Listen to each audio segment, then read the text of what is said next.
Immigration हुकाम ने तहरीक इंसाफ के 9 रहनुमाओं जबकि अवामी मुस्लिम लीग के सरबराह का सफाती पासपोर्ट मंसूख कर दिया है। पासपोर्ट ऑन अब्बास और शेख राशिद अहमद शाह महमूद कुरैशी के मंसूख किए गए हैं। परवेज़ खटक, अली अमीन गंडापुर, असद उमर, आजम स्वाति, जरताज कुल, फारूक हबीब और अली मोहम्मद खान का पासपोर्ट भी कैंसिल किया गया है।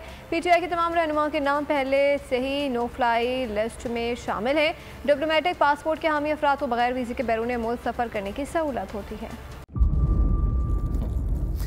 इंतजार था ना, चलो इस बार वो करते हैं जो इससे पहले किया ही नहीं। किस्मत की आंखों में आंखें डाल के जीतना होगा। सब में है शेर जैसी राह, जर्रा जर्रा भी हर कंटेस्टेंट को लगेगा पहाड़। लड़खड़ाना नहीं है, खोल दो अपने पंख अगर आसमान छूना है। अबे लग रहा है ये सब पहले भी कहीं सुना है। एंटरटेनमेंट की गारंटी जनाब, क्योंकि यहाँ खेलोगे कूदोगे तो बनोगे नवाब। खुश रहो पाकिस्तान। खुश रहो पाकिस्तान बुध और जुमेरात शाम 7 बजे सिर्फ बोल एंटरटेनमेंट पर।